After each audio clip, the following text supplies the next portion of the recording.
l'après-midi de Joël Etienne. Aujourd'hui, nous allons jeter des regards sur l'actualité africaine et singulièrement ivoirienne. En un, la mission de Mme Simone et Yves Gbagbo à Séguéla. En deux, l'hospitalité des Ivoiriens qui leur coûte cher en ce moment. En trois, l'insécurité grandissante en Côte d'Ivoire. En quatre, la tribalisation de la politique ivoirienne qui bloque la politique ivoirienne. Nous allons nous adresser à M. Soro Kibafori Diom. Nous allons nous adresser à tous les brigadiers africains qui bloquent ou qui interdisent les personnalités africaines à venir se soigner en Europe. Pourquoi la plateforme a du mal, initiée par le président Bédié, a du mal à fonctionner. Enfin, attention, Ivoiriens, quand Alassane Dramane Ouattara dit qu'il veut, il fait. Bienvenue, bonjour, bonsoir. Madame Simone et Yves Gbagbo, depuis quasiment 2 jours, se trouvent au nord de la Côte d'Ivoire. Dans le fief, dit-on, du ministre d'État, ministre de la Défense, Ahmed Bakayoko, du président de l'Assemblée nationale, M. Cimetière, et elle continue de faire des constats les plus horribles dans cette contrée de la Côte d'Ivoire où les ressortissants ont pris les armes pour botter en touche l'économie et l'indépendance que les Ivoiriens ont bataillé dur pour l'obtenir. Ils sont venus avec à la tête M. Alassane Dramane Ouattara pour botter en touche le développement de la Côte d'Ivoire. Des écoles, des routes que Mme Gbagbo et son cortège nous font voir, nous édifient de prononcer véritablement sur le comportement des cadres du Nord. Quand vous entendez « je m'appelle Doumbia de Daloa », « je m'appelle Konaté d'Agboville »,« je m'appelle Bitogo d'Agboville »,« je m'appelle Seydou de Bangouanou », ainsi de suite, je me pose la question de savoir pourquoi les cadres du Nord ne s'intéressent-ils pas à leur village natal? Oui, ils préfèrent construire des maisons, aller s'accaparer des terrains là où l'ordre est établi, c'est-à-dire au sud, à l'est, à l'ouest. Et puis c'est des gens qui ne vont jamais chez eux. Et on nous a fait croire qu'il est formellement interdit à tout homme politique d'aller au nord. Mme Gbagbo vient de percer ce mystère. Nous invitons les autres partis politiques à aller fréquenter les ressortissants du Nord pour partager avec eux cette injustice qui leur sont causées par eux-mêmes leurs propres fils. Oui. On dit que ce gars-là, c'est le fief de M. Ahmed Bakayoko, ministre, puissant ministre d'État, ministre de la Défense. Et quand, dans cette contrée, on envoie Mme Gbagbo visiter des écoles en paille, les enfants sont assis sur des briques, pour le savoir. Ça dit la relance, la succession. Ils ne vont même pas dans leur village pour savoir comment les gens du Nord vivent. Mme Gbagbo a percé ce mystère. Chapeau à elle. Ressortissants du Nord, vos enfants se sont servis de vous pour utiliser les armes. Ces armes qui aujourd'hui empêchent le développement de la Côte d'Ivoire. Le comportement des cadres du Nord aujourd'hui, il faut le reconnaître, a coupé la Côte d'Ivoire en deux. Non seulement ils font croire que c'est parce que vous vivez difficilement, injustement, qu'ils ont pris ces armes. Mais ça fait plus de 10 ans qu'ils sont au pouvoir. Vos conditions de vie n'ont jamais changé.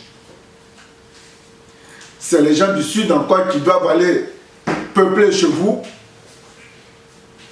Je ne pense pas que les gens du Sud, les gens de l'Est, les gens de l'Ouest, qui tous les vendredis soirs, ils vont en vacances chez eux. Je n'ai jamais entendu Série. Je suis Série de Korogo. Je suis Étienne de Boundiali. Mais c'est toujours eux de là-bas qui sont quelque part chez des gens. Madame Babo, merci beaucoup. Ah donc on pouvait aller là-bas. Merci. En deux, l'hospitalité des Ivoiriens leur coûte cher. Et pourquoi?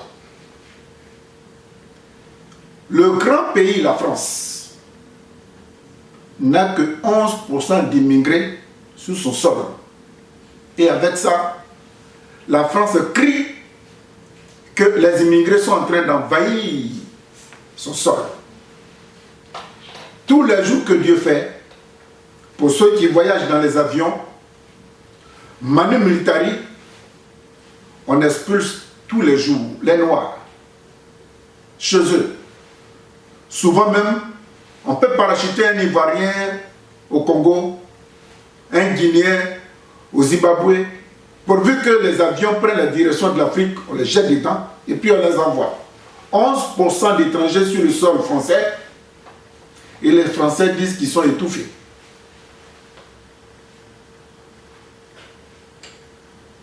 Vous arrivez aujourd'hui en Côte d'Ivoire, pour ceux qui sont étrangers. Et puis être étranger, ce n'est pas une injure. Moi, je suis étranger, mais je vis en France. Mais avant de venir en France, je suis allé à l'ambassade de France. J'ai déposé mes dossiers. L'ambassade de France, après avoir mené toutes les enquêtes, a accepté de mettre un visa dans mon passeport. Et c'est avec ça que j'ai payé mon billet d'avion. J'ai pris l'avion. J'ai atterri sur le sol français. Je suis passé par des contrôles stricts. Et puis on m'a laissé, parce que pour rentrer chez eux, voilà les conditions. Aujourd'hui en Côte d'Ivoire, depuis que M. Alassane Dramane Ouattara est au pouvoir, il n'y a plus de frontières entre la Côte d'Ivoire et le Burkina. Il n'y a plus de frontières entre la Côte d'Ivoire, le Mali, la Guinée, ainsi de suite. C'est-à-dire la Côte d'Ivoire est ouverte. On veut bien qu'il y ait la circulation des biens et des personnes dans l'espace CEDEAO. C'est pareil en Europe. Vous prenez la voiture en France, vous allez en Belgique, il n'y a pas de frontières.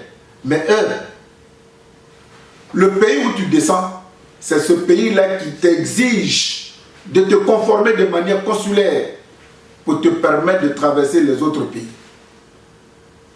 Si en Côte d'Ivoire, il n'y a pas de frontières, ils rentrent seulement. Et quand ils rentrent avec violence, fracas, fusil. M. Ouattara a ouvert toutes les frontières de la Côte d'Ivoire.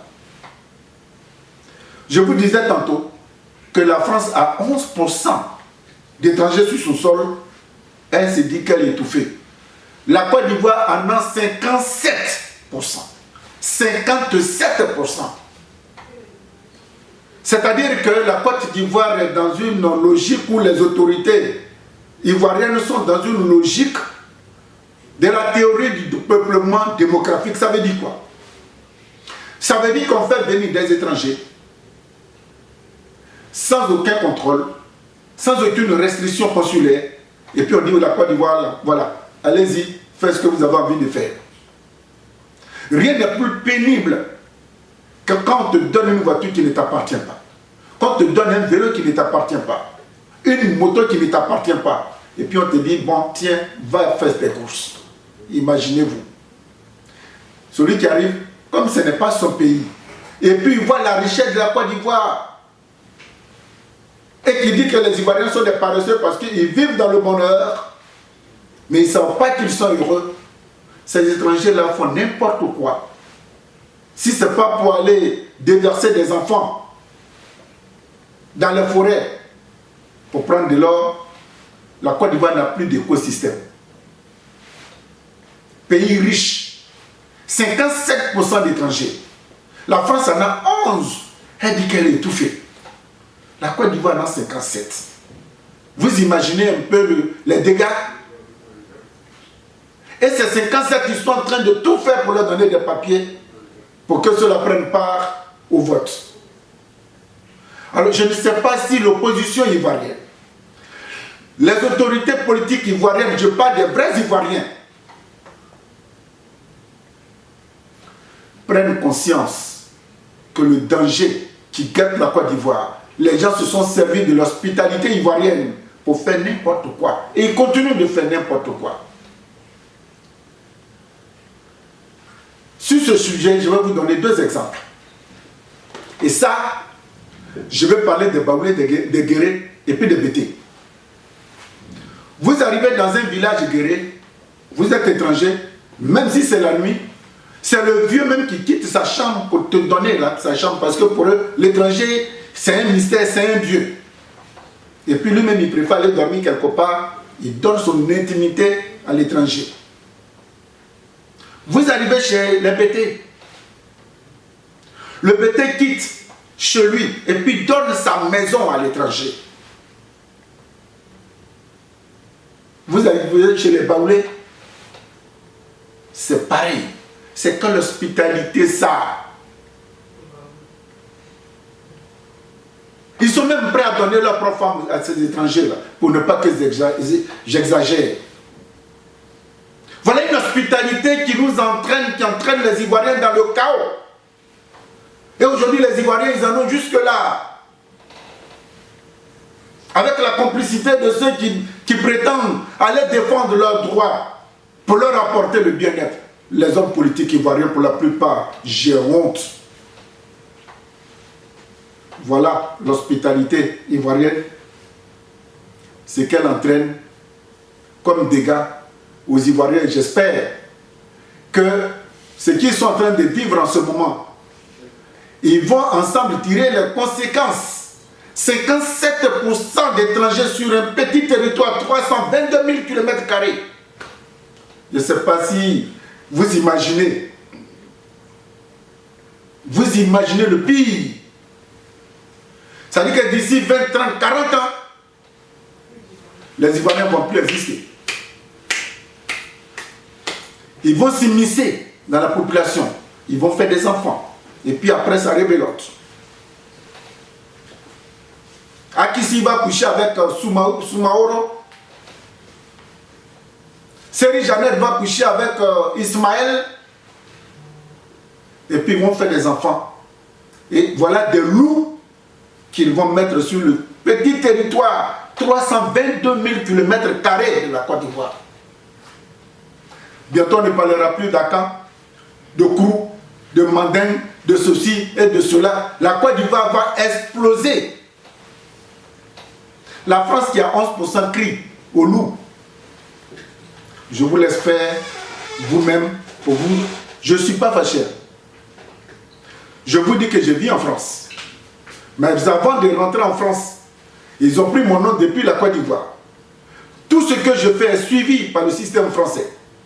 En Côte d'Ivoire, que Ouattara me dise, tous les étrangers qui rentrent, est-ce qu'ils vont dans les ambassades accréditées chez eux pour prendre des documents pour venir en Côte d'Ivoire?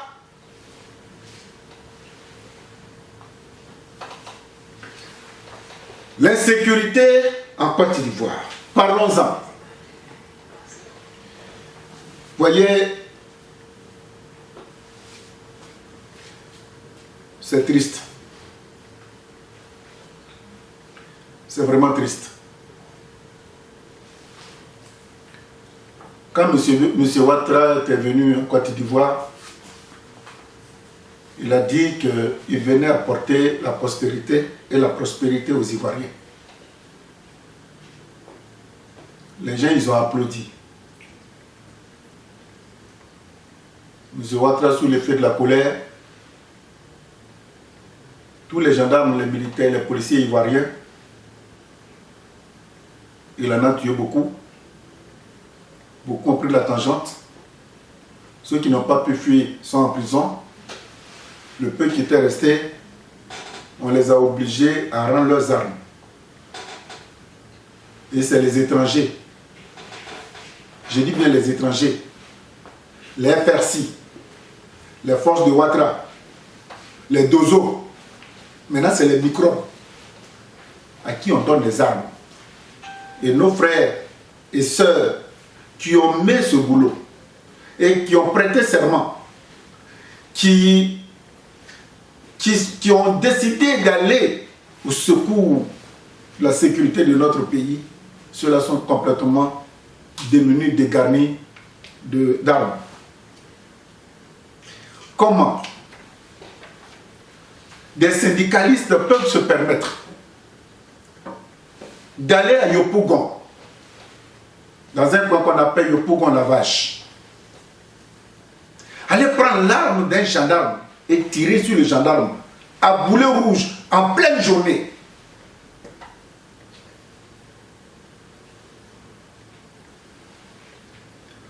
Je ne sais pas si M. Ouattara, je dis bien M. Ouattara, M. Alassane Dramane Ouattara, qu'est-ce que les Ivoiriens ont fait pour mériter un tel sort, M. Ouattara? Comment ceux qui se sont oints de nous défendre, aujourd'hui ne peuvent pas nous défendre, et c'est les gens que vous faites venir de l'extérieur qui abattent les Ivoiriens, M. Ouattara. On me dit qu'on les a arrêtés. Je m'en fous si on les a arrêtés ou pas. Mais trop, c'est trop. Si on veut comptabiliser les agents ivoiriens, les vrais agents ivoiriens, de l'ordre que les microbes, les syndicalistes, n'importe qui, les coupés de route, abattent tous les jours. Quand je dis ça, j'ai la rage. Et j'ai même compris que M. Ouattara, tu as failli. Il faut rendre ton tablier. Vous qui forcez tous les gens à rendre leur tabouret parce qu'ils ne sont pas dignes. Mais si vous mandatez, vous encouragez les Ivoiriens à venir tuer, enfin les étrangers, à venir tuer les Ivoiriens, ceux qui sont en armes, et que vous faites semblant de les arrêter. C'est quelle insécurité ça? Pourquoi vous rendez peur la Côte d'Ivoire aux Ivoiriens? Pourquoi vous rendez peur la Côte d'Ivoire aux Ivoiriens? Mais j'ai regardé un film qu'on appelle Ohara. L'acteur principal dit que quand on te pousse, on te poursuit, que tu as le dos au mur, il faut te défendre. Je lance un appel. Ça, je le fais à mes risques et périls.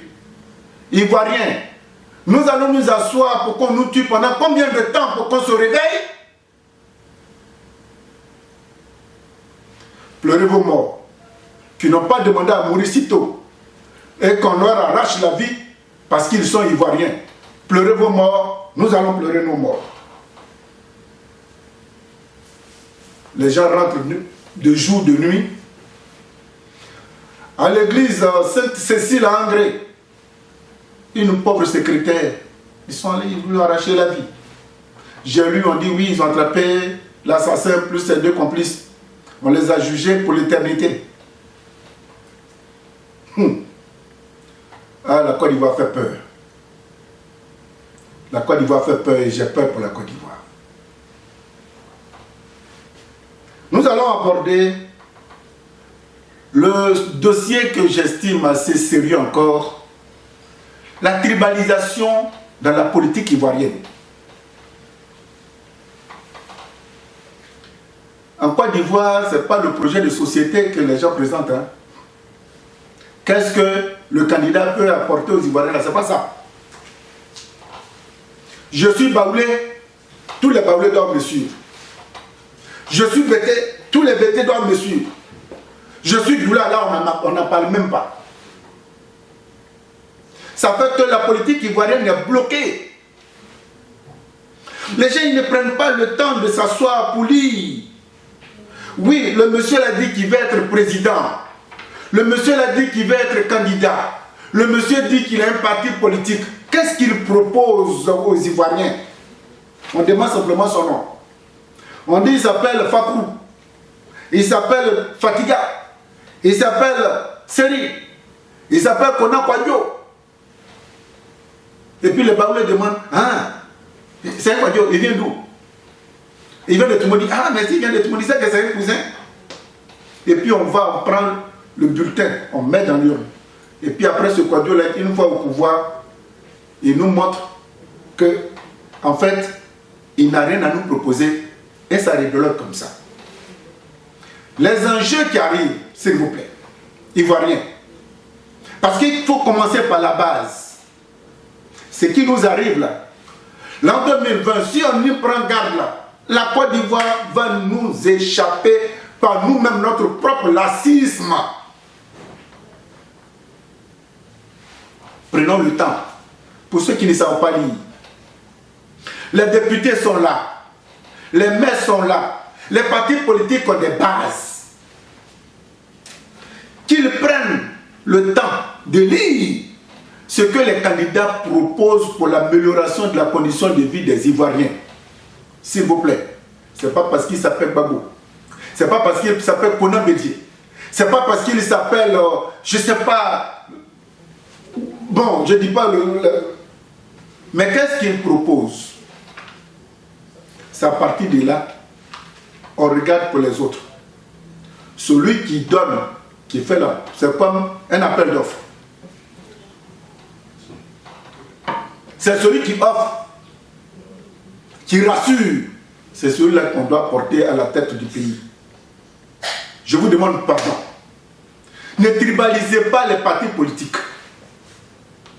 Ne tribalisez pas l'avenir de la Côte d'Ivoire. Afin de les tribaliser, on dit le PDCI appartient au Baoulé. Leur pays appartient au BT. Le RDR appartient au Djoula. Voilà comment, pour caricaturer, voilà. Et c'est vrai. C'est vrai. Le RDR, là, quand vous arrivez là, c'est même que des Djoula. Le pays Gbagbo s'est battu. Quand bien même que, bon, pour le président Laurent Gbagbo, ce sont ses propres parents là qui l'ont vendu. Alors, je vous demande pardon. Ne tribalisez pas la politique ivoirienne pour que demain matin on tombe encore.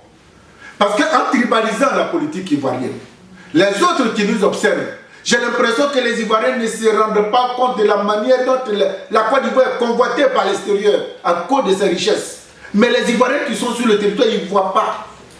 Ils observent. C'est comme un chien qui voit, qui regarde un coq jouer avec un morceau de viande. Le morceau de viande est costaud. Le coq, là, il a un bec. Il joue avec, et puis le chien qui a faim, il regarde. À un moment donné, il se lève, ben, il prend le morceau de viande, il l'avale. C'est la caricature de la Côte d'Ivoire. Ne tribalisons pas la politique. En Europe où nous sommes, ce n'est pas parce que vous êtes breton que vous allez suivre un breton. C'est la qualité du débat, la qualité de ce que les partis politiques proposent qui amène les cadres et les militants à les suivre. Mais en Côte d'Ivoire, non. C'est en fonction de ton ethnie que tes parents te suivent. On n'a qu'à arrêter ça. Je voudrais m'adresser à M. Soro Kibafori Diom. M. Soro Kibafori Diom, vous avez été lancé comme une étoile. Vous avez eu tous les lauriers. Les étoiles ont brillé sur vos épaules. Vous vous êtes promené avec un soleil brûlant, mais quand c'est vous, la lumière éclate, mais ça ne vous brûlait pas. Monsieur Soro Kibafori Diom, la jeunesse qui vous incarne, qui fait de vous votre nom qui a dépassé les frontières de votre pays, je voudrais aujourd'hui m'adresser à vous. La Côte d'Ivoire, je viens de la décrire. Elle est en épave. La cohésion nationale est complètement effilochée. Vous avez une part énorme mais vous êtes ivoirien. J'en doute, M. Soro, que depuis que M. Ouattara vous a manifesté son ingratitude, vous n'endormez pas. Vous avez mal qu'on vous a utilisé pour décapiter votre pays. Vous n'endormez pas aujourd'hui. Aujourd'hui, vous êtes devenu la bête noire. Si les Ouattara pouvaient vous abattre, ils allaient vous abattre comme un chien. Excusez-moi l'expression. Ils vous ont promis tout. Et vers la fin, ils vous ont lâché comme une orange qu'on a pressée.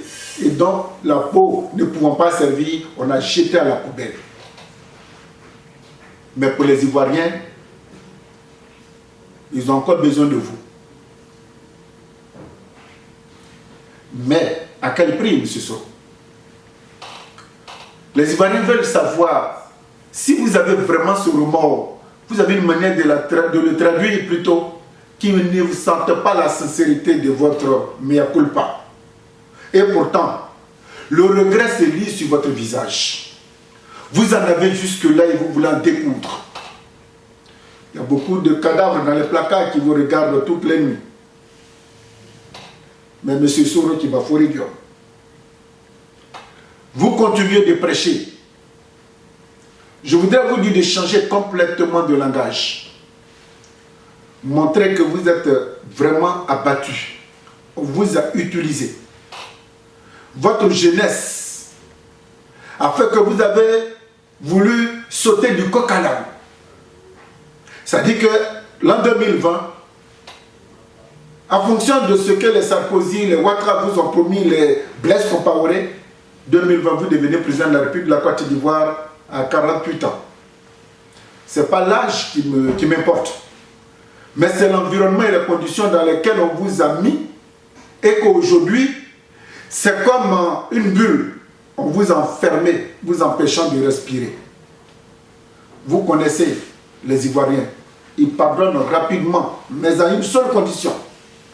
Que vous preniez vos responsabilités. Vous savez, prenez vos responsabilités. D'une manière ou d'une autre, ceux qui sont morts, on ne peut pas les ressusciter. Les amputés, c'est leur marque de fabrique pour ce que vous avez fait. Les orphelins, bon, si, je dis bien les orphelins, les veuves et les veufs, vous savez comment faire pour les rétablir. Le système encore pendant sur la tête des Ivoiriens, M. Soro. C'est vous qui les connaissez. Aujourd'hui, allez-y au nord du Burkina, M. Soro. Les gens qu'ils ont utilisés, qui n'arrivent pas à contenter, sont devenus des loups qui tuent matin, midi, soir. Les Burkinabés au nord. Si demain on y prend garde, M. Soro, ceux-là vont venir encore déranger les Ivoiriens. Ils vont les tuer. Parce que vous connaissez, vous savez comment ils fonctionnent. Mon adresse aujourd'hui, M. Soro, les Ivoiriens sont en train de se mettre ensemble et je voudrais que vous rentriez dans cet ensemble-là. Que M. Ouattara soit élu, ils auront des problèmes. Que M. Ouattara ne soit pas élu, ils auront des problèmes. M. Soro, ce matin, je vous dis, c'est vous qui êtes venu avec eux, vous savez d'où ils viennent et vous savez comment vous devez faire pour que les Ivoiriens demain retrouvent la paix. Depuis un certain moment, je vais parler de la brigade. Les Africains qui résident dans les pays européens ont pris de bonnes décisions. C'est ce que j'appelle la brigade de la diaspora africaine. Ah oui, qui l'eût cru? Les Camerounais sont allés chasser Paul Biya. Il est venu en Suisse. Il est parti dans un hôpital pour aller se plaindre. Les Camerounais disent, allez, sors de là! Depuis 40 ans. Si tu n'as pas été capable de construire des hôpitaux dans ton pays, ce n'est pas ici que tu dois te soigner. Afin de faire du tapage, on a enlevé, les hôpitaux l'ont chassé. Et il est parti dans un point de la joie. Mais ce Biya se promène avec près de 1500 personnes, s'il vous plaît. Et quand il arrive dans un pays, il prend un hôtel entier. Je crois que ça doit servir de leçon. Il faudrait que tous les Africains qui vivent en Europe, aux États-Unis, soyez vigilants. Passez-vous les mots. Désormais, même le directeur d'école africain qui est malade vient se faire soigner aux États-Unis, au Japon, en Europe, et que vous êtes informés, allez-y les chasser, ils vont retourner. C'est comme ça qu'ils pourront bâtir des hôpitaux en Afrique. Parce que c'est quand ils vont se soigner là qu'ils vont mettre les moyens pour le bien-être des Africains. Je loue le courage. Je dis bien je loue et j'encourage tous les Africains à se mobiliser pour empêcher que ceux-là prennent l'argent du contribuable africain pour venir se faire soigner en Afrique, alors qu'en Afrique, là, ils peuvent investir pour le bien-être sanitaire des Africains. Avant de terminer sur ce sujet, je voudrais rendre hommage au président du Niger, M. Youssoufou. Bravo. Bravo parce que l'hôpital qui vient de construire au Niger, c'est un hôpital flambant neuf, qui peut prendre 800 lits. Toutes les commodités y sont. Il a pris la décision. Un cadre du Niger qui quitte le Niger pour aller se soigner, il reste là-bas. Bravo, monsieur le président du Niger. Et puis voilà un monsieur qui dit non, il a fini son mandat, il ne va pas tripatouiller la Constitution pour se maintenir. Salut, salut, salut. J'encourage ces brigades-là à aller jusqu'au fond. Pourquoi la plateforme initiée par le président Bédié a du mal à fonctionner? Monsieur Henri Konan Bédié, cher père, chers compatriotes, chers Ivoiriens, vous avez une idée très noble. Mais la plateforme non idéologique que vous voulez mettre en place, c'est devenu un fonds de commerce pour certains qui viennent s'ajouter à votre ruisseau. Je vous propose, je ne serai pas long. Vous avez réussi là où personne ne pensait que vous y réussirez. Allez jusqu'à rencontrer le président Laurent Gbagbo à Bruxelles. Envoyez une fois délégation saluer le ministre Charles Blé Goudé, ou du moins le président Charles Blé Goudé. Vous en faites beaucoup. Mais la plateforme, changez sa dénomination. Je vous propose de leur nommer le comité de libération de la Côte d'Ivoire. Parce que s'il n'y a pas de politique là-dedans, si ce n'est pas un comité de libération, M. Henri Konan Bédié, cher père, les gens viendront signer le matin avec vous, la nuit, ils vont aller vendre leur signature à Ouattara. Et ça sera des boulets qui seront tachés à vos pieds. Vous connaissez bien vos compatriotes. La Côte d'Ivoire est le seul pays au monde où on peut donner de l'argent, massivement de l'argent à un Ivoirien pour lui dire à tout le monde entier que les Ivoiriens sont des Blancs, et il va dire oui, les Ivoiriens sont des Blancs. Vous connaissez la faiblesse des Ivoiriens face à l'argent. La plateforme, elle a du mal à fonctionner parce qu'elle est non idéologique. Sur ce sujet, je voudrais lancer un appel. L'appel que je voudrais lancer, c'est à l'endroit de M. Henri Konan Bédié, de M.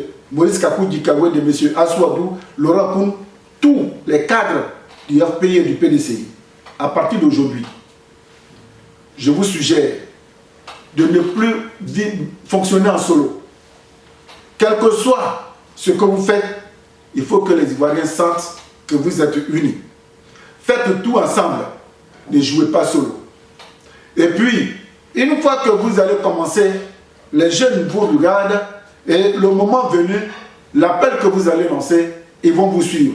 Désormais, si vous devez aller à Daoukro, allez ensemble avec vos frères du FPI. Montrez l'unité, montrez cet exemple. Les gens ils vont vous suivre. Merci, le président Henri Konan Bédié, de m'adresser à vous. C'est de l'extérieur que je vous donne cet oxygène. Enfin, chers Ivoiriens, quand Alassane Ouattara dit il veut, il fait et puis il obtient. Ouattara est en train de se battre vaille que vaille, bec et ongle, pour toucher à la constitution de la Côte d'Ivoire. écarter Soro Guillaume qui a 47 ans, 48 ans à l'approche de 2020. C'est-à-dire que la nouvelle constitution, il faut avoir minimum 50 ans, maximum 70 ans. Aïe, aïe, aïe. Macron a été élu à quel âge? Quand je vous dis que ce monsieur-là, moi il m'inquiète. On dit qu'il a passé tout son temps aux États-Unis, là-bas où il y a la démocratie. Ça m'inquiète. Je pense jusqu'à j'ai mal à la tête. Monsieur Ouattara dit désormais pour être candidat, il faut avoir minimum 50 ans, maximum 70 ans. Soro n'aura pas les 50 ans, il sera exclu. Lui-même, Ouattara, 75 ans, il sera exclu. Henri Konan Bédié, qui a 86 ou 87 ans, il sera exclu. Le président Gbagbo Laurent sera exclu. Et qui sera là? Amadou Bampourbali, Ahmed Bakayoko, pour ne citer que ces deux noms. Entre-temps, tous les cadres des autres partis, capables d'aider le pays à avancer, à rétablir l'ordre, M. Ouattara les a tous foutus en prison. Il les a condamnés à des peines d'emprisonnement insensées. Beaucoup ont fui le pays. Voilà. Et Ouattara, quand il dit il veut faire, là, il fait et puis il n'y a rien. Pour une fois. Pour une fois. Déjà, au niveau de la CEI, il dit non, c'est bon. Hein? Et quand il dit c'est bon, il ne revient pas. Voilà. Non, non, Ouattara, il s'assoit avec les Ivoiriens pour discuter. Les Ivoiriens sont qui pour ce monsieur? Serrer même la main d'un Ivoirien, là, c'est comme si il y avait des galles. Ouattara, il aime la richesse ivoirienne, mais il déteste les Ivoiriens. Pour finir, Ivoirienne, Ivoirien. M. Alassane Dramane Ouattara est en train de prendre toutes les dispositions nécessaires pour toucher à la Constitution. Je vous informe que si rien n'est fait, lui, quand il veut, il fait et puis il n'y a rien. C'est sur ce, je voudrais simplement vous dire merci. Vous savez, quand on parle de la Côte d'Ivoire, ça donne la chaleur. Mais je ne suis pas fâché. Toute l'équipe se joint à moi pour dire merci à tous ceux qui me suivent. Même si on rend assez d'hommage à Didier Arafat, les réalités sont là. Arafat les a vus avant de mourir. Ils vont prendre 170 millions pour organiser ces obsèques. C'est bien. Beaucoup disent qu'Arafat n'est pas mort. Sa maman nous a dit avant-hier sortant de l'Iboussep qu'elle a vu dans le placard qu'Arafat est décédé. Quand un être humain meurt comme c'est le cas, on prend toutes les dispositions pour l'enterrer dignement. Mais ce n'est pas parce qu'on va mettre tout le budget de la Côte d'Ivoire dans les obsèques d'Arafat que les Ivoiriens trouveront les solutions à leurs problèmes. Tous les jours que Dieu fait, les problèmes existent en Côte d'Ivoire. Compassion, merci et à très bientôt.